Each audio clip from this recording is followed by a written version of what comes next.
धीरे धीरे सब लोग आ रहे हैं। चलिए, तब तक के लिए हमारी जो शालिनी बहन है, जो नई जुड़ी है, और अभी वो आई नहीं, हेमा बहन नहीं आई अभी। शालिनी बहन, आप ये बताइए तब तक बाकी लोग जुड़ते हैं। पिछली बार आपने सेशन अटेंड किया था, फर्स्ट सेशन था आपका ये, तो आपको कैसा अनुभव हुआ? अनम्यूट कर लीजिए। हाँ जी। दीदी को कह रही हूँ। आपकी आवाज बहुत कम आ रही है। हेलो। हाँ जी। अच्छा लगा था भैया। जय श्री माता जी। पहले सभी को सभी चेतनाओं को जय श्री माता जी। पिछला सेशन जो मैंने अटेंड किया, उससे पहले वाला अटेंड किया था, पूरा अटेंड किया था। जो पिछला वाला था वो पूरा अटेंड नहीं हुआ था। जितना भी मैंने अटेंड किया मेरे को अच्छा लगा था। शुरू में मेरी जो स्थिति थी वो अच्छी नहीं थी, लेकिन जैसे जैसे अटेंड किया हाँ हाँ, बोलिए। चेतना का स्तर था वो बढ़ा, और काफी अच्छा लगा मेरे को। मैं पूरा तो अटेंड नहीं कर पाई क्योंकि वो आदत है थोड़ा जल्दी सोने की, वो धीमे धीमे बदलेगी। ये आदतें बड़ा तंग करती हैं इंसान को। सुबह का हमारा ऑफिस है तो हमारी हैबिट में आ चुका है कि हम जल्दी सो जाते हैं और जल्दी उठते हैं। हाँ, ओवरऑल वैसे तो अच्छा है, लेकिन समटाइम्स, अब जैसे ये जो समय है, ये तो जी जी। वो बेशकीमती लम्हे हैं जिसकी कल्पना भी नहीं की जा सकती। और बिल्कुल सही कह रहे हैं भैया आप। और ऐसे में आदत आड़े आ जाए तो बड़ा अफसोस होगा, अरे भाई आदत बड़े तंग कर रही है अब। हाँ, नींद आ रही थी उस दिन, ज्यादा ही नींद आ रही थी तो। हाँ, वो मैं नहीं कह रहा, मैं तो एक मजाक कर रहा हूँ खाली। और एक संदेश भी है ना कि जी जी जी। आदतें ही तो समस्या का कारण है। आज जितने लोग संसार में परेशान हैं, परेशान ही इसलिए हैं कि आदतें पड़ी हुई हैं, और वैसा आदतों के अनुकूल जब वातावरण नहीं मिलता तो परेशान हो जाते हैं। आदतें वर्तमान को स्वीकार करने में सबसे बड़ी बाधा। और वैसे बड़े हम गर्व से कहते हैं, नहीं नहीं, हम तो जल्दी सोते हैं, सुबह 4 बजे उठने की आदत है। बहुत गर्व होता है हमें ये बात कहते हुए। पर कभी कभी यही गर्व मुसीबत का कारण बन जाता अहंकार का है। कारण भी बन जाता है भैया। हाँ। अहंकार का कारण भी बन जाता है। हम इन्हीं छोटी छोटी चीजों का अहंकार भी करने लग जाते हैं फिर। हम तो सुबह उठ हम्म। जाते ये जो अहंकार है, इतनी सारी चीजों का अहंकार होता है इंसान को जो कोई कल्पना ही नहीं कर सकता कि कितने प्रकार के अहंकार से हम लोग बाधित हैं। सैकड़ों किस्म के अहंकार हैं। हैं। जी जी। अब देखिए, जैसे श्री माता जी ने हमें बताया कि आप जल्दी सो जाओ, 11 बजे सो जाओ और 4 बजे उठ जाओ। माँ के लेक्चर में है कि 11 से 4 जो समय है सोने का वो बेस्ट है। इससे ज्यादा नहीं सोना चाहिए। माँ साथ में कहती हैं 11 से 4 के अलावा नहीं सोना चाहिए। अगर कोई इससे ज्यादा सोता है तो बाधा है। ऐसे करके बोला है उन्होंने, श्री माता जी ने। ठीक। अब जी जब साक्षात प्रोग्राम होते थे श्री माता जी के, होल नाइट प्रोग्राम होते थे, होल नाइट, गणपति पूले में, मतलब पूरी पूरी रात, सुबह 5 साढ़े 5 तक श्री माता जी बैठे हैं, 8:30 9 बजे से कार्यक्रम शुरू हुआ है। तो वहां पे आदतें कहाँ गई? और जो आदत के बाधित थे, तो उन्होंने श्री माता जी को कितना मिस किया कि भाई हमें तो जल्दी उठने की आदत है, हमें तो नींद आ जाती है। और ऐसे भी रहे होंगे जिन्हें नींद आ जाती होगी उस वक्त, और साक्षात श्री माता जी बैठी हैं और वो सो रहे हैं क्योंकि आदत के कारण। नहीं, जी। बाद में कितना अफसोस होता होगा, हाय श्री माता जी तो जागी हुई थी, हम सोए हुए थे।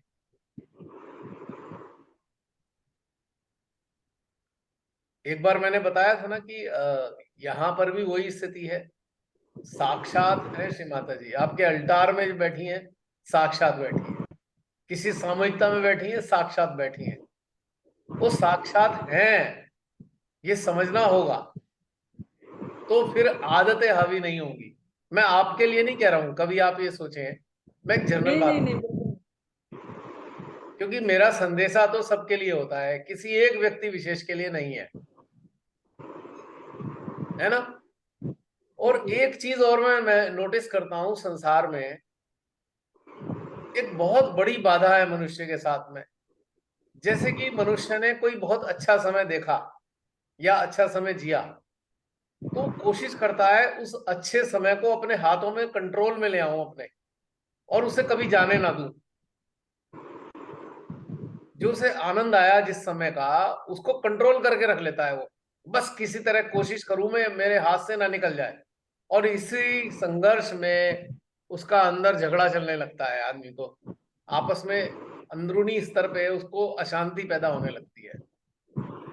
क्योंकि समय तो मुट्ठी में बंद रेत की तरह है, वो फिसलता ही जा रहा है, उसे कैसे पकड़ के रखोगे। और ये भी एक बड़ा भयंकर अहंकार है कि अगर किसी चीज से हमें ठीक लगा है, बस उसे पकड़ के बैठ जाओ, उसे छोड़ो ही मत। और ये ना छोड़ना इतनी बड़ी अशांति का कारण बन जाता है जिसका कोई ठिकाना नहीं।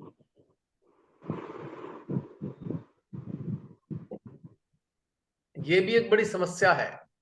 मैं चारों तरफ अपने देखता हूं, लोग मुंह लटके हुए बैठे हुए होते हैं, मुंह लटके हुए चेहरे दिखाई दे रहे हैं। क्या हुआ भाई? वो ना, वो ऐसा हो गया, इतना अच्छा चल रहा था, अचानक पता नहीं क्या हो गया। क्या हो गया भाई? वो जो वैसा चल रहा था वैसा अब नहीं चल रहा। तो भाई वैसा क्यों चलना चाहिए अब? वो वैसा चला तो उस काल में चला, आज के काल में आज वाला चल रहा है। बस यही समझ नहीं आती, और मुंह लटके बैठे हुए थे, मुंह लटका के। हमारे कई नजदीकी लोग हैं, उनके जब भी मिलो, ऐसा लटका होगा चेहरा उनके, ऐसे जैसे मुसीबत आ गई है उनकी जिंदगी में। और बात पूछो तो इतनी मामूली मामूली चीजों से परेशान होंगे जिसकी कोई ठिकाना नहीं। क्योंकि अहंकार है, जो समय अच्छा चल रहा था वो अच्छा अब क्यों नहीं चल रहा, ये भी एक अहंकार है। अब यहां भी संघर्ष चल रहा है। भगवान से भी लड़ने को तैयार बैठे हैं लोग कि भाई भगवान वो वाला समय अब क्यों नहीं है, ये बताओ। भगवान कह रहे हैं धीरे से, अंदर अंदर हृदय में कह रहे हैं भगवान जी, अरे बेटा, समय तो एक गाड़ी की तरह है, ये कहाँ टिका है भला जो अब तेरे पास टिक जाएगा। पर ये सुने कौन? वो तो अंदर तो आज्ञा फुंकार रहा है कि क्यों नहीं हो रहा वैसा जैसा मैं चाहता हूं। आज्ञा फुफकारे पड़ा हुआ है बिल्कुल, सर्प की तरह फुफकार निकल रही है आज्ञा से। और मनुष्य पीड़ित हुए जा रहा है लगातार, वैसा क्यों नहीं हो रहा। कई बार बड़ी हंसी आती है, बहुत से सहजी कहते हैं, श्री माता जी ने जब जोड़ा, इतने अच्छे वाइब्रेशन आते थे, अब नहीं आते। ये बहुत कॉमन प्रॉब्लम है, अब कहाँ गए वाइब्रेशन वो? क्योंकि पहली पहली बार वाइब्रेशन नाम की चीज का अनुभव किया था, तो एकदम से कोई चीज नई पहले मिली होती है तो बड़ा ज्यादा नोटिस होती है। और जो वो मिलने वाली चीज जो है बाद में लगातार जीवन का हिस्सा बन जाती है, तो वो नोटिस नहीं होती। नहीं। बिल्कुल। अब इसके लिए एक बड़ा बेकार सा उदाहरण दूं, बेकार सा कामयाब है लेकिन उदाहरण ये। अब जैसे किसी की नई नई शादी होने वाली हो, तो जरा देखो आपस में कितनी बातें करेंगे, घंटों तक बातें करते रहेंगे, फोन पे 8-8 घंटे बातें करेंगे लगातार। अब शादी होनी है, बातें ही नहीं खत्म हो रही हैं, चले जा रही है, चले जा रही है, चले जा रही है। अब एक दिन आया, बड़े उससे शादी भी हो गई, बड़ा आनंद लिया भी, हनीमून पे भी गए, घूम फिर के आए। उसके बाद धीरे धीरे धीरे धीरे जिंदगियों में मजा आना कम होने लगा, मजा आना कम होने लगा। ऐसा लग रहा है कि मजा नहीं आ रहा अब। उनसे पूछो भाई, मजा तो पहले भी आ रहा था, तो अब क्या बदल गया भाई? अब तो तुम्हारा साथी तुम्हारे साथ ही रहता है, अब तो मजा और आना चाहिए ना। अब नहीं आ रहा, पहले वाली बात नहीं है। जो आपस में पहले वाली बात थी वो आज नहीं है। बड़ी हंसी आती है भाई, कमाल है। पहले वाली क्या बात थी जो आज नहीं है? आज तो और बेटर है, लेकिन नहीं, शिकायत रहेगी, वो पहले वाली चीज नहीं है। पति भी अपनी पत्नी के रूप में कहेगा ये पहले जैसी नहीं है, और पत्नी भी कहेगी ये पहले जैसे नहीं है। तो बताओ क्या इंसान बदल जाते हैं? कोई बताएगा? या या साथ इंसान में रहने की बदलते आदत हो हैं, जाती है? आदत हो जाती है, हम ध्यान देना बंद कर देते हैं। ध्यान देना बंद कर देते हैं, यानी कि टेक इट ग्रांटेड। पहले पता है कि भाई ये मिलेगा नहीं, बड़ी मुश्किल से टाइम में मिला है, 1 घंटा 2 घंटा बात कर लिया, या ये कहे भी शादी नहीं हो रही थी, लेट मैरिज हुई दोनों की।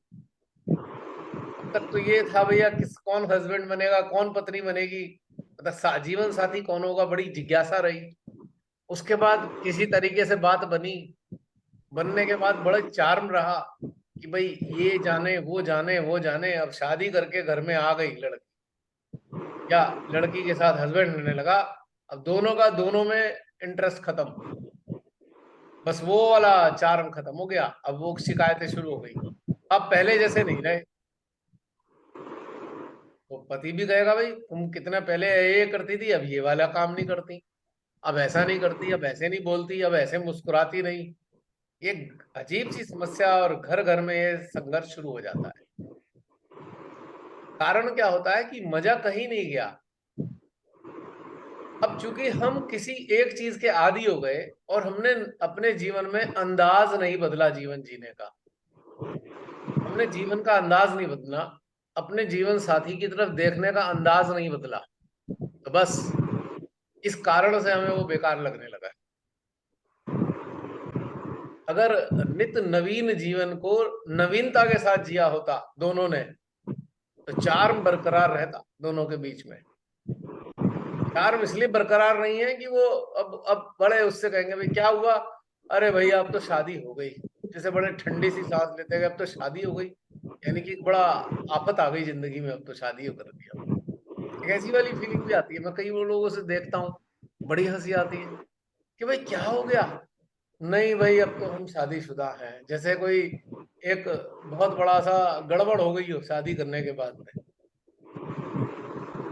लेकिन यही शादी के पहले दिनों में, शुरू में तो बड़ी मजा आता था, बड़ा अच्छा लगता था। अब क्या हो गया, साथी वही, सब कुछ वही, पर आपकी नजरिया वो चीज नहीं देख पा रहा है, वो नवीनता नहीं देख पा रहा जीवन में, वो रिश्तों में नवीनता नहीं देख पा रहा। इस कारण से गड़बड़ हो गई। काश ये समझा होता कि जैसे सूरज प्रतिदिन एक अलग समय पे निकलता है, उसकी जो प्रखरता है हर रोज अलग होती है, प्रखरता उसका तेज हर रोज अलग होता है। काश ये समझा होता, काश अपने चारों तरफ लगे हुए पेड़ पौधों को देखा होता कि रोज एक से नहीं दिखते पेड़ पौधे, कभी कैसे दिखते हैं कभी कैसे दिखते हैं। काश हवा को नोटिस किया होता कि रोज हवा एक सी नहीं बहती।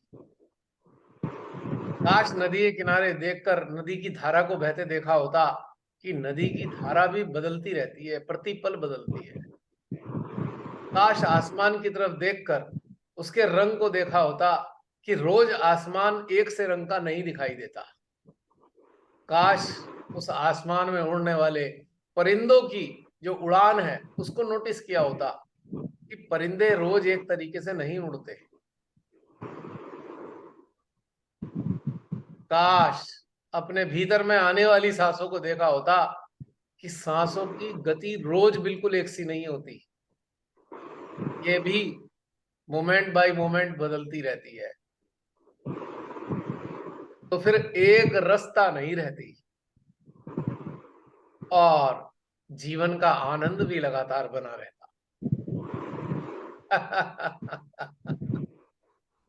और होता क्या है, हम एक रास्ता में, एक रास्ता के आवरण में फंस जाते हैं, बिल्कुल एक रस हो जाते हैं, एक तरीका बस हमेशा वही, कि भैया इतने बजे उठना है, इतने बजे चाय पीनी है, इतने बजे वॉक पे जाना है, इतने बजे वापस आना है, इतने बजे नाश्ता बनना है, इतने बजे खाना बनना है, और इतने बजे डिनर होना है। ये जो एक मशीनी लाइफ बना ली मनुष्य ने अपनी, और उसको हमने नाम दिया आदत, इसने इस खूबसूरत जीवन का कचरा करके रख दिया। कचरा, एकदम कचरा। सारा मजा चला गया। परमात्मा ने बड़े दिल से हमारी जीवात्मा को मानव देह बख्शी, मानव शरीर दिया हमारी जीवात्मा को। और जिसको मानव शरीर मिला, जिस जीवात्मा को, उसकी चेतना ने इस मानव जीवन की उपयोगिता को ही नष्ट कर दिया।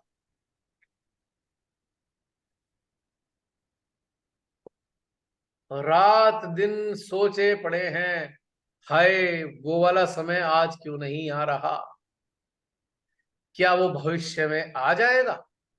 बस रात दिन का यही सोचना सोचना सोचना सोचना, और अपने जीवन को लगना, हाय हमारा जीवन कितना बेकार है, कितना नीरस है।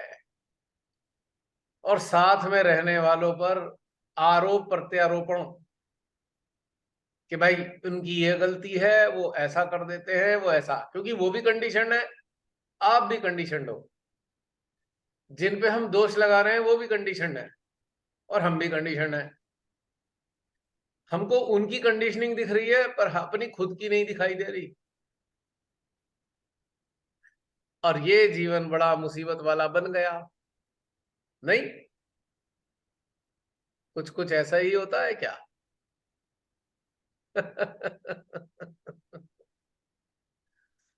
होता है क्या? कोई बताएगा? जो मैंने वर्णन किया है, क्या कुछ कुछ ऐसा ही है जीवन, या कुछ भाग्यशाली ऐसे हैं जो हर मोमेंट अलग तरीके से जीते हैं? शेयर करेंगे आप लोग? बड़े यूट्यूब वाले बड़ी बेताबी से इंतजार कर रहे हैं कि आप में से कौन क्या जवाब देता है।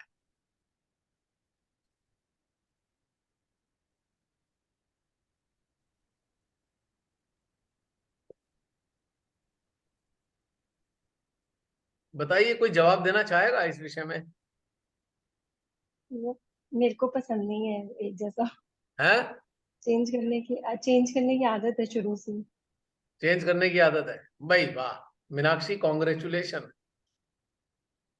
इस चीज के पीछे सब बोलते हो चेंज बहुत ज्यादा करते हो। Very good, very good. तो आपने नोटिस किया कि आपको जिंदगी में थोड़ा कष्ट कम महसूस होते होंगे? रियलाइज किया ये? नहीं हुआ। हाँ। क्या? हाँ कुछ नहीं, मतलब ठीक ही रहा है, जीवन अच्छा है, बहुत हम्म। अच्छा है। ये चेंज का आफ्टर इफेक्ट है, पॉजिटिव। हाँ मतलब शुरू से चेंज पसंद है। हम्म। और कोई जो अपने जीवन में परिवर्तन करता है, शेयर करें। अच्छा मीनाक्षी, एक मिनट, आप अपने जीवन में कैसे कैसे परिवर्तन करते हैं, ये जरा शेयर कीजिए। बहुत से लोगों के बड़े काम की चीज हो सकती है। ऑटोमेटिकली भी आता है, जैसे नेचुरली बहुत कुछ होता रहता है, मतलब जैसे कि स्कूल लाइफ से भी ये हुआ कि मैं एक स्कूल में भी नहीं पढ़ी कभी, हमेशा स्कूल बदलते रहे, फ्रेंड्स बदलते रहे। और मुझे अच्छा लगता है नए फ्रेंड्स, नए नई जगह, नए लोग, मतलब कभी कंफर्ट जोन नहीं बनाया। हम्म। तो this is the secret of happy life, कि कंफर्ट जोन की हाँ तरफ मुंह उठा के नहीं देखा। तो लोग, लेकिन दूसरे लोग ये बोलते थे कि तुझे अटैचमेंट नहीं है, तो इमोशनल मतलब वो नहीं है, अटैच नहीं होती है, देखो तो किसी चीज से वो ही नहीं है, मतलब लोगों को ये लगता था, तो मुझे भी कभी कभी लगता है, लेकिन मुझे ठीक लगता है। कभी कभी क्या? मतलब थोड़ा बहुत किसी का सुनते हुए लगता है कि हाँ लोग बोलते हैं ऐसा अच्छा, कि तुम निर्मोही हो, हाँ मतलब कि तुम्हें अटैचमेंट नहीं होता। अब तो आपको एक कॉम्प्लीमेंट लगता होगा, जैसे जो हस्बैंड ये भी कहते मजाक में निर्मोही बोल हो। देते हैं। हाँ जैसे हस्बैंड मजाक में बोलते हैं कि मुझे भी चेंज कर ले। तो मैंने बोला कि मैं मतलब कि नॉन लिविंग चीजें चेंज करती हूँ। नहीं तो मतलब उनको आप तो ये कहना पड़ता है। आप उनके हाथ में दे दें, ठीक है आपकी मर्जी हो तो देख लो, अगर स्कोप हो तो आपके जीवन में, आई ये डोंट माइंड। मजाक में बोलते हैं, मतलब मजाक में बोलते हैं। नहीं नहीं, मजाक में भी कह सकते हो, कह के देखो, कि कह दो I don't mind if you हाँ वांट। हाँ, वो चलता रहता है मजाक तो। बट ये है कि उनको लगता है भी बड़ी जल्दी चेंज करती है सब कुछ। क्यों मीनाक्षी, क्या अगर उन्होंने कह दिया ऐसे हाँ तो मैं कर, चेंज करना चाहता हूं तो मान जाओगी? हाँ। रियली? जबरदस्ती थोड़ा ना है। जबरदस्ती थोड़ा ना है। Very good, very good. मुझे बिल्कुल भी आपकी नहीं है जबरदस्ती तो। मुझे आपके भाव बहुत अच्छे लगे कि यही होना चाहिए एक्चुअली। पता हाँ, लगा मैंने रस्ते थोड़ा ना से बांध के थोपना। या चुन्नी से बांध के पकड़ा हुआ है जबरदस्ती, सांस नहीं आ रही, मैंने नहीं पकड़ा हुआ। बांध ना रखा है ना, जबरदस्ती। नहीं पकड़ा ही नहीं है। और पतियों ने बेल्ट से बांध रखा है पत्नी को कि लुढ़क ना जाए, बस पकड़ के बांध लो हाँ, बेल्ट से। तो भैया वही टेस्ट होता है ना, जिस अगर हम डिटैच हैं तो साथ वाले अटैच ज्यादा होते हैं। और सबसे ज्यादा दुखद तो तब होता है जब ये कानों में पड़े, 7 जन्म तक हम साथ रहेंगे। हाय भगवान, क्या होगा? 7 जन्म तक साथ, क्यों? मेरी ये बात सुन के कुछ को तो बड़ा लग रहा होगा, हाँ कब राहत सी आएगी। और किसको लग रहा होगा, हाँ साथ क्या, हम तो 10 जन्म भी साथ रह सकते हैं। कुछ ऐसे भी होंगे, नहीं? और 10 जन्म साथ रहने वालों का हालत ये देखा है कभी कि कितने झगड़े होते हैं? अरे बाप रे बाप, 1 जन्म तो निभा लो शांति से, 7 8 10 जन्म की बात तो अलग ही है। चलो अच्छा लगा मीनाक्षी। आप में से और कोई जो भिन्नता के साथ जीने में रुचि रखते हैं? जी भैया, मतलब मेरे साथ तो बचपन से ऐसा हुआ है कि कभी एक घर भी नहीं रहा। जैसे मेरे मम्मी पापा की जॉब अलग अलग शहरों में थी, तो कभी किसी रिलेटिव के यहाँ, कभी किसी रिलेटिव के यहाँ, कहीं 2 महीने कहीं 4 महीने, वैसे कर करके रहे। फिर बड़े हुए तो उसके बाद जब जॉब हुई तो कभी एक शहर में भी नहीं रहे। मतलब 3 साल से ज्यादा तो किसी एक शहर में रहना ही नहीं हुआ। और जब बाहर गए, यूएस गए, यूके गए, हर जगह जाते थे, नया सामान लेते थे, घर मतलब घर सेट करते थे, फिर निकलते थे तो सब बेच के आ जाते थे कि कुछ लेके नहीं आना है। भाई वाह, अब वेरी फिर गुड। फिर बहुत सारा तो वैसे ही किसी किसी को जिसको जरूरत है सामान सब कुछ दे देते थे, या मेड होती थी जो लोग के पास नहीं होते थे फर्नीचर, सब उनको दे के आ गए। और इसमें बहुत बार जैसे दोस्त लोग होते हैं, स्कूल के फ्रेंड्स होते हैं, तो कभी बहुत दिनों बाद मिला तो लोग मुझे बहुत आश्चर्य लगता था कि ऐसे मिलते हैं, लग रहा है कि पता नहीं क्या हो गया है। ठीक है, दोस्त हैं, बिछड़ गए, मिल गए, ठीक है, इट्स ओके। उसके बाद फिर तुम कॉल नहीं करती हो, जाएंगे तो इतना व्हाट्सएप करेंगे, इतना कॉल करेंगे। और मेरे साथ शुरू से रहा था कि रिलेटिव हो, फ्रेंड हो, बचपन के ही दोस्त हो, या मेरे अपने मम्मी पापा ही हो, एक बार मैं घर छोड़ के कहीं बाहर निकल गई तो मेरे चित्त से सब बाहर हो जाता है। मैं कॉल करके कभी पूछती भी नहीं हो कि कौन हो, कैसी हो। मुझे पता है कुछ ऐसा होगा तो पता चल ही जाएगा, मैं जान के क्या कर लूंगी। अभी जैसे ऋषिकेश वाली वर्कशॉप में गई थी, तो मेरी मम्मी तो एक बेटी को भी छोड़ के गई हो, 3 4 दिन से तुम ऋषिकेश में हो, एक बार हालचाल भी नहीं पूछी। मैं बोली मैं जान के भी क्या कर लेती, मैं तुरंत आ तो नहीं सकती थी, और तुम हुई देखने के लिए, तुम पे छोड़ के गई थी तो तुम देखो। तो ये सब चीजें तो उसमें बहुत सारे, जैसे घर वाले बोलते थे कि इसे कोई मतलब ही नहीं रहता, ये कभी कॉल ही नहीं करती, कभी पूछती भी नहीं है। और बहुत सारी चीजें ना बहुत एकदम झमेला लगने लगी हैं। जैसे कुछ दिन पहले बेटी का बर्थडे था, अब कहाँ बर्थडे करना है, कैसे बर्थडे करना है, कौन सा केक करना है। मैंने घर वालों को बोल दिया आप लोग को जो जैसे करना है कर लीजिए, मुझे बोलिएगा मैं आ जाऊंगी। तो तुम्हें कुछ इंटरेस्ट नहीं रहता, तुम्हें कोई एक्साइटमेंट नहीं रहता इसमें। मैंने बोला ठीक है, बर्थडे है, उसमें इतना ज्यादा एक्साइटेड होने का क्या जरूरत है। तो वही, पर बच्चे के लिए थोड़ा बहुत कर लेते हैं, लेकिन वो सब चीजें शुरू से उतना रही ही नहीं है। अब जैसे मेरे ग्रैंड पेरेंट्स ने ही मुझे बेसिकली रेज किया है, तो ग्रैंड पेरेंट्स का डेथ हुआ था। मतलब एक बार तो मैं यूके में ही थी, वीडियो कॉल ही कर रही थी, मेरे सामने ही मेरे ग्रैंडफादर ने आखिरी सांस ली थी। तो ओके। उस समय तो चेतना की स्थिति वैसी नहीं थी, पर मैं मतलब मैंने देखा, मैं ये फोन पे ही देख के मैं समझ गई कि मतलब ही इज नो मोर। तो मैंने घर वालों को यहीं यूके से ही कॉल करके बाकी लोगों को इन्फॉर्म किया जो उसी घर में सो रहे थे अच्छा। कि हाँ कि ही इज नो मोर, आप लोग प्लीज थोड़ा मतलब उनको देख लीजिए। और मेरा हस्बैंड बगल में बैठा हुआ था, उसका पूरा रोना धोना एकदम शुरू हो गया, कैसे भी करके तुमको तो रांची जाना होगा, रांची का टिकट देखो। मैं बोली कुछ मत करो, मैं जा तो पाऊंगी नहीं हम्म। इतने शॉर्ट नोटिस पे, मेरे लिए कोई वेट भी नहीं करेगा। मैं ध्यान में बैठ गई। हम्म। और उस समय तो उतना समझ में नहीं आता था कि मतलब कैसा फील होना चाहिए, मतलब आपके वीडियोस तो उतनी देखी नहीं थी, पर मुझे ये याद है कि वाइब्रेशंस बड़े अच्छे आते हैं, मतलब कोई भी मतलब कोई अगर शरीर छोड़ता है तो उसके बाद बड़े अच्छे वाइब्रेशंस आते हैं ध्यान करने के बाद। हम्म।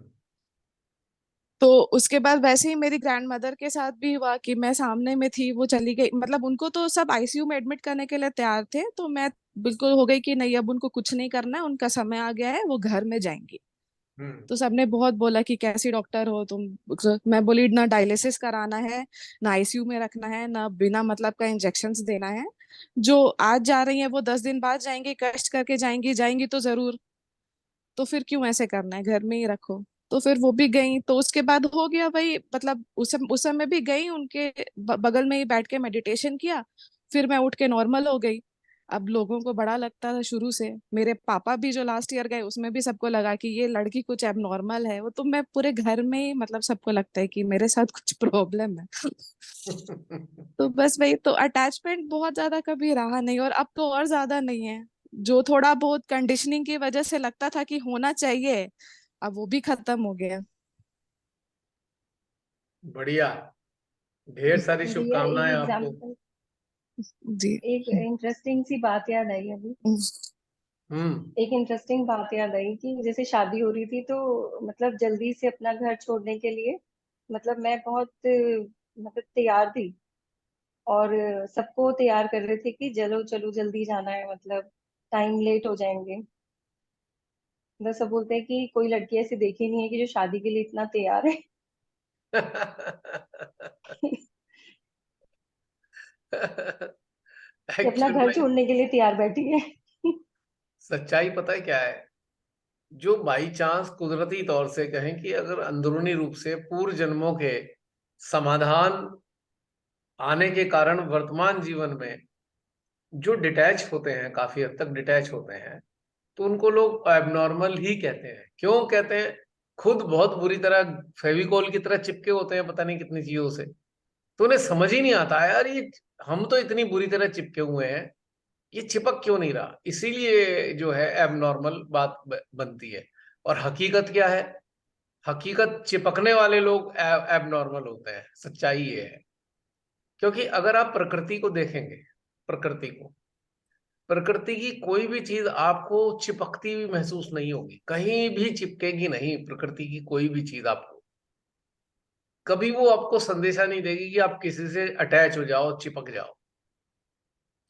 प्रकृति का एक ही संदेशा है, प्रकृति की किसी भी चीज को आप देख लो, एवरीथिंग, एवरीथिंग वो केवल डिटैचमेंट का संदेशा ही देती है। पर डिटैचमेंट को लोग अज्ञानता के कारण बहुत गलत समझ लेते हैं। डिटैचमेंट का मतलब ये समझते हैं कि भाई ये तो अब छोड़ छाड़ के चला जाएगा, जिम्मेदारियां खत्म हो जाएंगी, कोई जिम्मेदारी नहीं है किसी की। जबकि उल्टा होता है। जो इंसान उल्टा। डिटैच होता है वो बहुत ज्यादा केयरफुल होता है। जो अटैच होते हैं वो केयरफुल नहीं होते हर चीज के, एक आध चीज को ही बस पकड़े रखते हैं, बाकी चीजों को लापरवाह होते हैं। और डिटैच क्योंकि किसी चीज से अटैच नहीं है, तो हर चीज को बहुत अच्छे से देखभाल करता है, हर एक चीज की देखभाल करेगा वो, किसी एक चीज से चिपका नहीं है ना। तो ये बात समझ में नहीं आती लोगों को जो अटैच होते हैं। वो सोचते हैं हम बड़े महान हैं, हम तो देखो कितना प्यार करते हैं, हम इससे प्यार करते हैं, उससे प्यार करते हैं, उससे प्यार करते हैं, पूरी लंबी लिस्ट होगी उनके हाथ में। तो चलो भाई ठीक है, अगर प्यार करते हो तो देखभाल कितनी करते हो, किस स्तर की देखभाल करते हो, ये वहां पे गोल हो जाएंगे। अगर प्यार की, उनके प्यार की अगर जड़ में घुस के देखोगे तो प्यार तो होगा ही नहीं, वो तो मोह होगा, मोह। भयंकर मोह होगा। प्यार कहाँ हो भला? क्योंकि रिश्ते हो या समान हो, अगर आपने समान को, किसी चीज को, किसी रिश्ते को अपने अस्तित्व का एक हिस्सा बना लिया, तो फिर आपको कष्ट लगेगा। फिर वो कष्ट लगेगा जब वो परिवर्तित होगा। और कोई भी चीज होगी वो परिवर्तनशील है। जब वो परिवर्तित होगी तो आपको भारी भयंकर कष्ट होंगे, बहुत कष्ट उठाने पड़ेंगे अंदर अंदर मन में। वास्तविक कष्ट कुछ नहीं है, सारा खेल मन का ही है। मन में ही कष्ट है। और किस चीज के हैं? नहीं ना, वो ना ऐसा नहीं करता, वो ऐसे कर देता है। तो भाई क्यों परेशान हो इस बात से? जो जैसा कर रहा है करने दो, आपको क्या कष्ट है? क्योंकि हम चिपके हुए हैं अपनी सोचों से कि हमारी सोचों के मुताबिक ही दूसरा होगा, दूसरा चलेगा। यही भारी कष्ट का कारण है। अगर सब लोग इसकी जगह ये सोचने लगे, एक चिंतन करें, अरे भाई ये जो मेरे साथ में है ना, इसके शरीर में भी एक जीवात्मा है जो अलग प्रकार के संस्कार लेकर आई है, अलग प्रकार का स्वभाव लेके आई है, अलग प्रकार की प्रवृत्ति वाली है, तो फिर ये कष्ट नहीं होंगे। क्योंकि हमने स्वीकार किया कि जो साथ में है भी, चाहे वो कोई भी रिश्ता हो, बच्चा हो, बड़ा हो, चाचा मामा ताऊ माँ बाप कोई भी हो, अगर ये समझ लें कि इनके अंदर की जो सोल है वो और चेतना है वो अलग है बिल्कुल, तो हम क्यों ऐसी मूर्खता कर रहे हैं कि हम अपने हिसाब से ये क्यों देखना चाहते हैं कि वैसा व्यवहार करेंगे? छोड़ दो, फ्रीडम दो। और जैसे ही आप फ्रीडम दोगे, बड़ी मजेदार बात क्या हो जाएगी कि आप सबसे पहले मुक्त होंगे। जैसे ही आप दूसरों को मुक्त करते हो अपने शिकंजे से, अपने अटैचमेंट से, सबसे पहले आप स्वयं मुक्त हो जाते हो। और स्वयं के अंदर इतना आनंद आ जाता है, इतना आनंद आ जाता है कि ये कैसे चमत्कार हो गया। तो चमत्कार थोड़ी है, आपने ही तो बांध के रखा था। आपने किसी को छोड़ दिया, सबसे पहले तो आपको ही मजा आ गया। पर ये चीज बस थोड़ी गहनता से समझने वाली बात होती है। और जब अपने अंदर उतरेंगे, आप अपनी आत्मा से जुड़ के देखो जरा, अपनी आत्मा पे फोकस करके देखो। देखो आपकी आत्मा की जो विशेषताएं हैं वो क्या है, महसूस करके देखो। एक प्रश्न करो आत्मा से कि आप किससे मोह रखती हो? तो आत्मा बोलेगी किसी से भी नहीं। फिर आपको ताज्जुब क्या होगा? आप कहोगे कि आपको परमात्मा से मोह है। आत्मा कहेगी नहीं। तो आप कहोगे अच्छा, पर आप आत्मा उसका हिस्सा हो और परमात्मा से मोह नहीं है? बोले नहीं, इसीलिए तो मोह नहीं है क्योंकि मैं तो परमात्मा का हिस्सा हूं, इसीलिए तो मोह नहीं है। क्या समझे?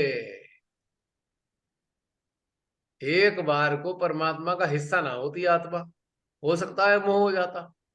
जब परमात्मा वो स्वयं ही है, उनका अंश आत्मा सेम प्रॉपर्टी धारी है, तो फिर इसीलिए तो आत्मा को परमात्मा से मोह नहीं है। क्योंकि वही चीज है जो परमात्मा के अंदर है, वही आत्मा के अंदर है। जब परमात्मा को किससे मोह है संसार में, बताओ? महसूस करते हैं कि ईश्वर को किससे मोह है? प्रेम सबसे है और मोह तो किसी से भी नहीं है। सबसे बड़ा सबूत परमात्मा के निर्मोही होने का, कि जिसको जन्म देते हैं उसी के प्राण ले लेते हैं। है ना इंटरेस्टिंग बात? इससे बड़ा क्या सबूत होगा परमात्मा का निर्मोही होने का? कि जिसको बड़े प्रेम से जन्म दिया उसके प्राण ले लिए। सोचो कितनी बड़ी बात।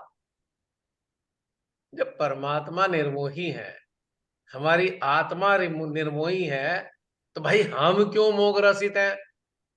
जरा सोचने की बात है ये।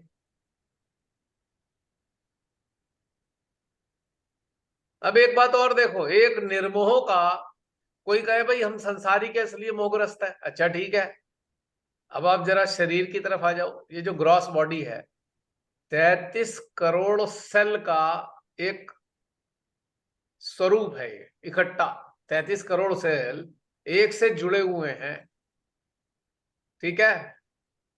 जब जीवात्मा मानव देह में जन्म लेती है, संसार में आती है, तो ये सारे सेल जुड़े होते हैं, ठीक है। और ये शरीर भी निर्मोह की कहानी बता रहा है हमें। और जब इस शरीर में से जीवात्मा निकल जाए, देखो सारा शरीर एक दूसरे का साथ छोड़ देता है। जितने भी अंग हैं जो जुड़े हुए थे, बिल्कुल पकड़ के रखे हुए थे एक दूसरे को, सारे अंग एक दूसरे को छोड़ना शुरू कर देते हैं। क्यों सुमेधा बहन? जी भैया। और अब कभी कभी ना किसी को देख के ऐसा एहसास हो जाता है कि अब इसकी मृत्यु आ जाएगी, मतलब बीपी भी ठीक है, सब चीज ठीक है, पर कहीं ना कहीं अंदर से एहसास हो जाता है कि अब ये नहीं बचेगा। मतलब हमारी ग्रॉस बॉडी भी हमें ये संदेश दे रही है कि जो अंग एक दूसरे के साथ बिल्कुल कंधे से कंधा मिला के चल रहे हैं, जरा जीवात्मा को निकलने दो, फिर देखो सब एक दूसरे को छोड़ छाड़ के एक साइड हो जाते हैं, निबट लेते हैं एक साइड में जाके। अब फिर धीरे धीरे शरीर भी गलना शुरू हो जाता है, खत्म, अपने आप ही खत्म हो जाता है शरीर। कितनी इंटरेस्टिंग बात है ना, कितना बड़ा एक सबूत दे दिया। वरना शरीर को एक दूसरे सेल से एक दूसरे सेल को एक दूसरे सेल से अगर मोह होता तो वो पकड़ के रखता सेल। आप थोड़ी देर शरीर को छोड़ दो, 1-2 दिन 4 दिन, शरीर अपने आप गायब हो जाएगा। हड्डी हड्डी हड्डियां हड्डियां दिखने लगेंगी 5-7 दिन में, 8-10 दिन में सब खत्म। कोई कहेगा कीड़े खा गए। वे कीड़े क्यों खा गए? उन्होंने छोड़ दिया ना सब कुछ। मांस जो है हड्डी को पकड़े रखता है जब तक जीवात्मा अंदर होती है, और जीवात्मा निकली नहीं, मांस ने भी हड्डी को छोड़ दिया, सब छोड़ छाड़ के बैठ जाते हैं। कितना बड़ा उदाहरण हमारे सामने हमारे शरीर का ही है। डिटैचमेंट सिखाती है हर चीज। न जाने कैसे मनुष्य अटैच रहता है। कोई समय से अटैच हो जाएगा, कोई पुराने काल से अटैच हो जाएगा, कोई किसी वस्तु से अटैच हो जाएगा, कोई किसी इंसान से अटैच हो जाएगा। बुरा हाल कर रखा है सबने।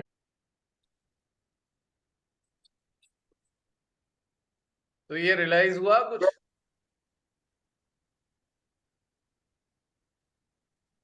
ऐसे तो पूरी रचना ही एक दूसरे को थैंक यू करते हुए बीत जाएगी। पूरी रचना जो है छोटी है। मेरा फ्रंट हार्ट बैक हार्ट से बोल रहा है, back heart thank you so much. और बैक हार्ट समझदार है थोड़ा सा। बैक हार्ट कह रहा है भाई तू मुझे थैंक क्यों बोल रहा है? अगर तू है तो मैं हूं, और मैं हूं तो तू है। एक दूसरे पे है भाई, थैंक यू किस बात का?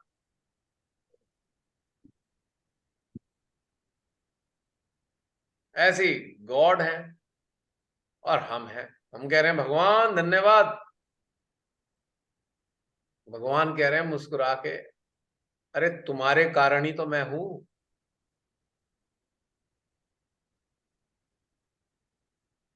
और भगवान ने कह दिया खुश करने के लिए हमें, भगवान ने कहा बच्चों थैंक यू सो मच। हम कहेंगे क्या भगवान जी, आप होते हो तभी तो हम होते हैं, वरना हमारा क्या अस्तित्व है? तो यहाँ थैंक थूंग कहाँ चला गया भैया, पता ही नहीं कहाँ गया थैंक।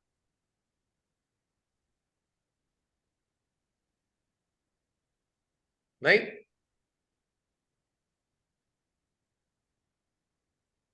अब ये कलेक्टिव है, कलेक्टिव है।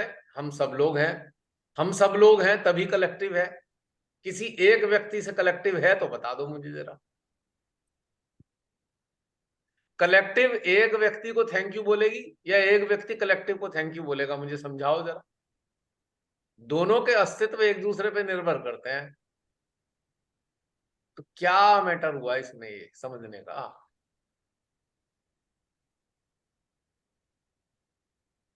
यहां आवश्यकता नहीं होती। ये सारी चीजें डिस्टेंस शो कर रही हैं, डिस्टेंस, वी हैव डिस्टेंस।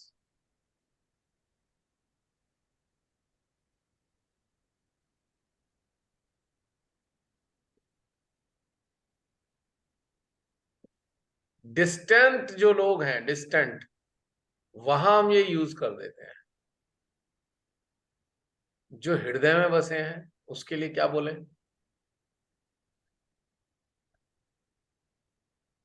क्या बोले? ये समझने की चीज होती है, छोटी छोटी बातें और समाधान बड़े बड़े हैं। इतनी तीसी बात समझोगे। अब देखो, आपने चौलाई का लड्डू देखा है?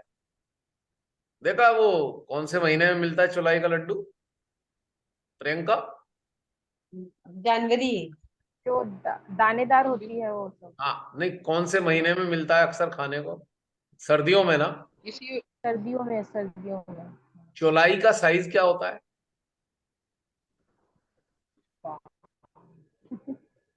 क्या साइज है चौलाई का?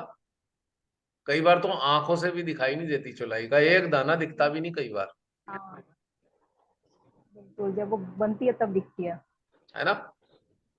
और जब हाँ। इतनी सारी जुड़ती हैं चौलाई एक साथ, गुड़ से या चाशनी से जुड़कर बनती है, तब लड्डू बनता है, वो दिखाई देता है।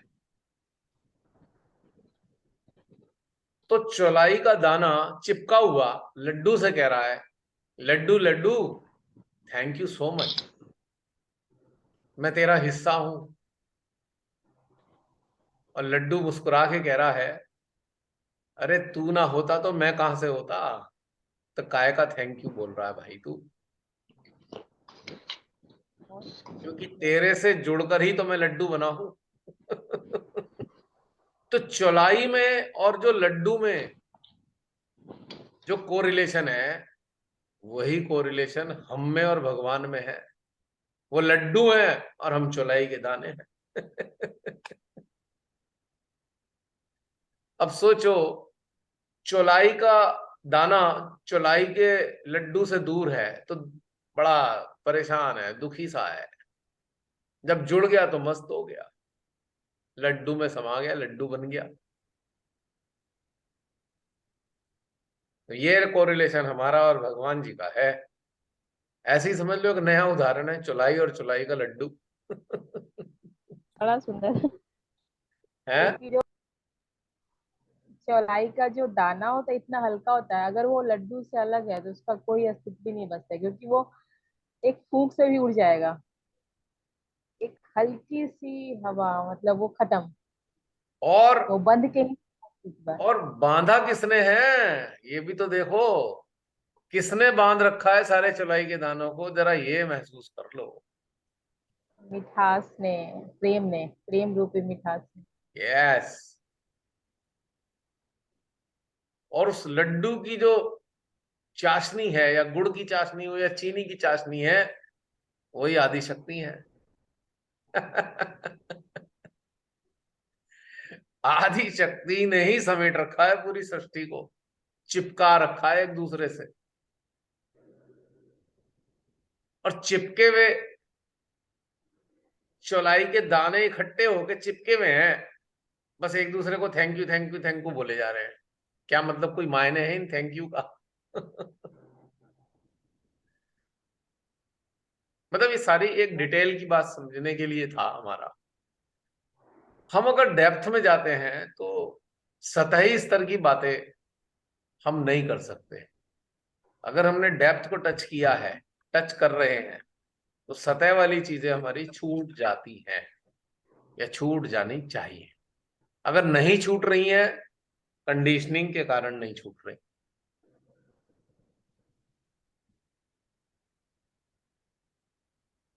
मैं रमनी बहन के घर भी गया, बड़े प्यार से रमनी बहन ने खाना खिलाया मुझे।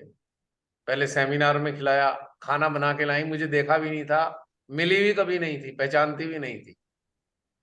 अपने हाथ से खाना बना के लाई, हालांकि खाना सेमिनार में भी था। और मैं बड़े प्यार से, उन्होंने खाना खिलाया मेरे को। मैं थैंक यू नहीं बोल पाया उन्हें। क्यों रमनी बहन, थैंक यू बोला था मैंने?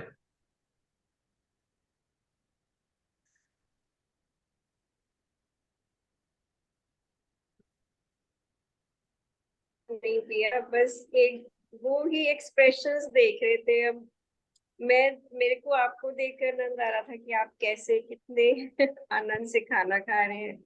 आपको खाने से आनंद आ रहा था। बस वो भाव थे, एक दूसरे के एक्सचेंज हो रहे थे। थैंक यू कि कोई नहीं, थी नहीं मैं वहां। इसलिए मैंने मेंशन इसलिए किया, मैं तो आपसे पहली बार मिला था, देखा भी नहीं था हाँ आपको जी, कभी। हाँ जी। अब मिला भी पहली बार था, तब भी थैंक यू नहीं बोल पाया, क्योंकि मेरा हृदय ओवरवेल्म्ड है प्रेम से।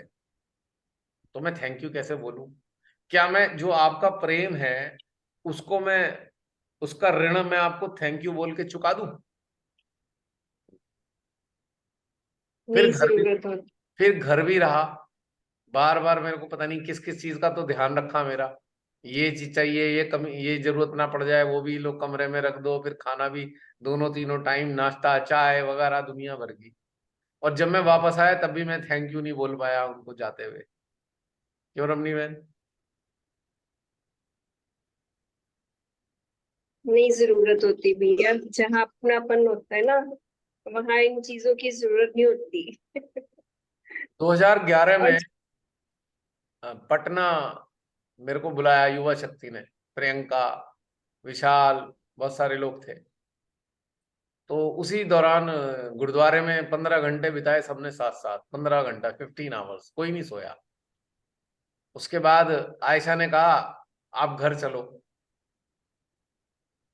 घर चले गए, बड़ा बढ़िया सा खाना बना के खिलाया। आयशा को भी थैंक यू नहीं बोल पाया, पहली बार गया था उसके घर में। हम लोग साथ में मिलकर बना रहे थे, आपकी ट्रेन थी, कुछ देर के लिए आप रुके, 2 घंटे के लिए। क्या? 2 घंटे के लिए, 2 घंटे रुके थे आप वहां, बस हाँ, नाश्ता करने के लिए। हाँ, हाँ। और हम लोग जो भी बनाया उसको इतने प्रेम से आपने खाया, और हम लोग गदगद हो रहे थे देख के। मतलब ये जो आदान प्रदान है, इसमें थैंक्स जैसी जो शब्द है, एक निष्ठुरता, एक संवेदनहीनता नजर आती है, संवेदनहीनता, संवेदना विहीनता नजर आएगी अगर आप थैंक्स बोलेंगे ऐसी कंडीशन में। आप बस आनंद ले रहे हो, आहा। फिर प्रियंका के हस्बैंड विनय, मैं गया, इतना भयंकर भीड़ होती है भैया पटना में, मतलब इतनी भयंकर भीड़ में मतलब इतने काम भी रहे होंगे, विनय को दिक्कत भी रही होगी। मेरे को स्पेशली रेलवे स्टेशन छोड़ने गए, मैं मना भी करता रहा, भाई मुझे ऑटो से चला जाऊंगा, नहीं, विनय नहीं माने। 2 ढाई घंटे तो वहां तक पहुंचने में शायद लगे, फिर 1 घंटा ट्रेन आने के, 1 डेढ़ घंटे तक। मैं विनय को भी थैंक्स नहीं बोल पाया, क्योंकि जो प्रेम महसूस हो रहा था, क्या बोलूं थैंक्स, क्या वो पूर्ति हो सकती है उससे? वो जो प्रेम है उसको अंगीकार किया जाता है, ग्रहण किया जाता है, एहसास किया जाता है, आत्मसात किया जाता है, और इसे संजोया जाता है। Such kind of love is just like a gift. आपको गिफ्ट दिया किसी ने, आपने बड़े प्रेम से संजो के अपने बेस्ट प्लेस पर रखा है उसको। तो प्रेम का जो बेस्ट प्लेस है ना, प्रेम का जो सबसे सुंदर स्थान है, वो है हृदय। हृदय में संजोना चाहिए इस प्रेम को। और अगर इस प्रेम को हमने, प्रेम की बदले में हमने अगर थैंक्स बोल दिया, तो ऐसा लगेगा जैसे हमने गिफ्ट लौटा दिया। क्यों प्रियंका? बिल्कुल बिल्कुल बिल्कुल भैया, बहुत ऐसा सही लगेगा कहा। ना? अब मुझे याद है, आपने एक बार हमने कहा था कि भैया कैसे रियलाइजेशन देते हो। उस टाइम तो इंटरनेट ऐसा था नहीं, मोबाइल। आपने इतना सारा कुरियर हमें किया, सिर्फ एक बात पूछी थी कि कैसे देना है भैया। चलो तो अगर हिंट्स लेना है तो लो, मैं दूंगा तुम्हें, वहां तो मेरठ पहुंचता हूँ, फिर वहां से। हम लोग एक सीडी की गुंजाइश में थे, इतने सारे आए, मतलब फोटो कॉपी आई चैतन्य लेरे की, कहाँ कहाँ चीज का उस माता जी ने जिक्र किया है, वो मुझे भी इंसिडेंट याद आया। इतने सीडियां आए हर तरीके से, तो हम लोग एकदम अंदर से ना ओवरवेल्म हो गए। थैंक यू का तो नामो निशान नहीं, ये फोन थैंक यू वाला नहीं निकला। भैया आपने इतना सारा कर दिया, बस इतना ही था, इतना कर दिया। सारी संसार को चलाने वाला जो है ना, वो सारा प्रेम ही है, प्रेम के अलावा कुछ भी नहीं है। हम सब लोग यहाँ किस चीज से बने हैं? कोई कहेगा श्रीमाता जी से। श्रीमाता जी कौन है? प्रेम ही तो है। प्रेम का ही तो रूप है। प्रत्यक्ष में माँ निर्मला का स्वरूप है और निराकार में वो प्रेम का स्वरूप है। कौन है? हाँ, प्रेम का स्वरूप है।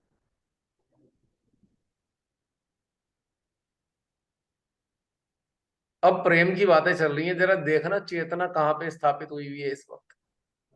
नाभि में है क्या? बिल्कुल, ढूंढना जरा, नाभि बिल्कुल में है? शून्य। इतनी शून्यता ये सब बात लेके आई है, बिल्कुल शून्यता। और शून्य शिखर। हम्म।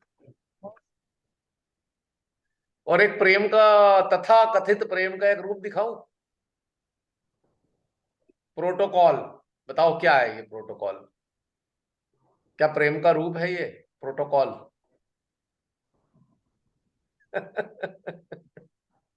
बंधन है बस। आपने बहुत सुना होगा सेंटर में ये प्रोटोकॉल वो प्रोटोकॉल। क्या इस प्रोटोकॉल में प्रेम महसूस होता है? क्लियर समझ में आ जाएगी बात ये।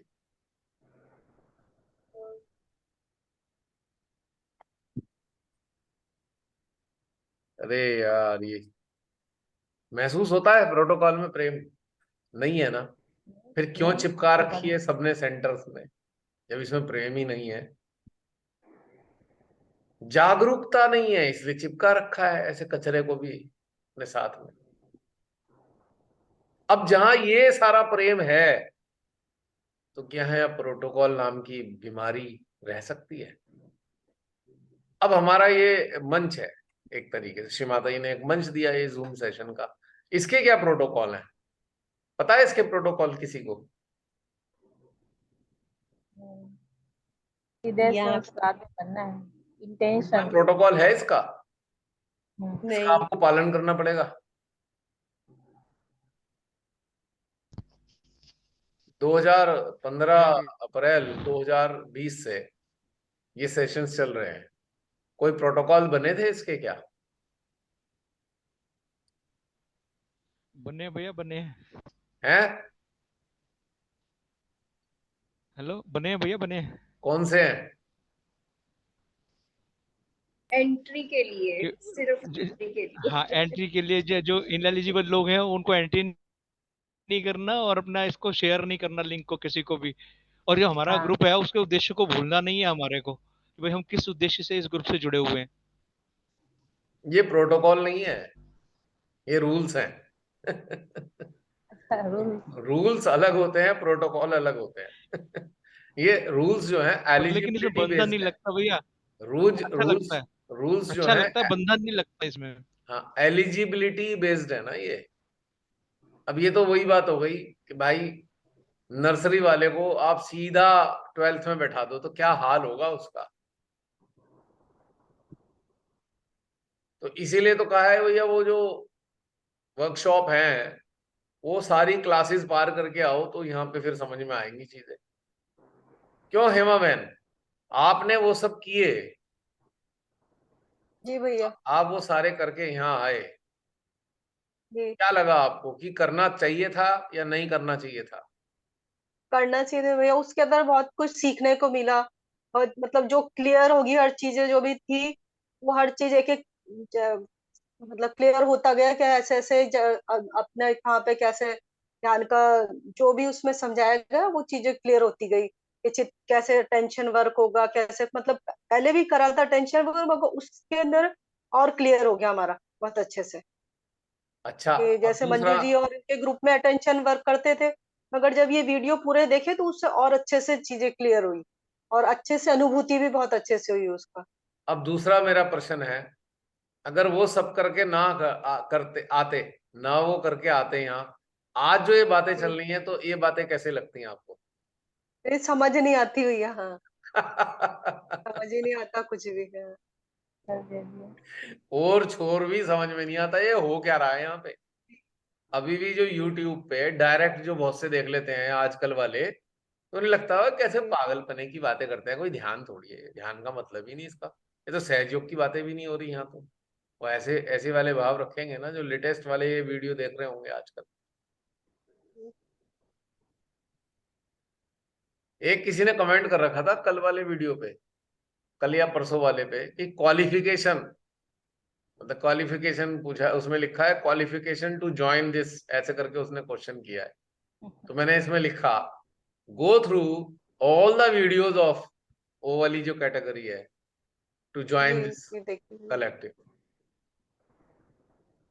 क्योंकि बात ये नहीं है, बात ये है कि यहाँ की बातें समझ में आएंगी कैसे। जी जो 25-25 30-30 साल सहज में हैं उन्हें भी नहीं आती समझ में बातें, तो इस प्रोसेस से आने पर तभी तो समझ में आएंगी। जी क्योंकि यहाँ तो बाल की खाल निकाली जाती है, उस खाल का भी एनालिसिस किया जाता है, उस खाल में कितने सेल हैं उनका भी एनालिसिस किया जाता है, उस सेल्स की एनर्जी भी देखी जाती है। तो बहुत सारा मामला गड़बड़ है ना यहाँ पे। अगर बेसिक चीजें समझ में नहीं आएंगी तो यहाँ ये वाली चीजों में क्या मजा आएगा। वो भैया कहावत अभी तो बाल की खाल निकालने तक है, हम तो यहाँ तक सीमित नहीं है ना। हम बाल में से जो खाल निकली है हम उसे भी एनालिसिस कर रहे हैं, उसको भी देख रहे हैं, उसके भी उसके जो सेल्स हैं उसकी एनर्जी भी देख रहे हैं। यहाँ तो ये बहुत सूक्ष्मता में जा रही है ना चीजें। तो इसलिए अगर वो करके नहीं आए तो ये वाली चीजें समझ में नहीं आएंगी, ये है बात।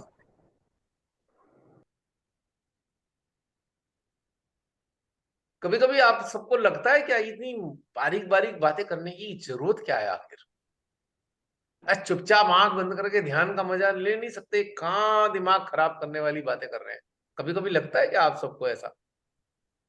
नहीं नहीं, हमें तो लगता है कि इसके बगैर वो नहीं हो पाएगा। हमारी अंडरस्टैंडिंग में बहुत डिफरेंस आ गया, क्लैरिटी ऑफ थॉट्स, अंडरस्टैंडिंग। हम अरे क्या लोग अच्छा होता, पहले जैसे ध्यान चल रहा था वो कराते, ओम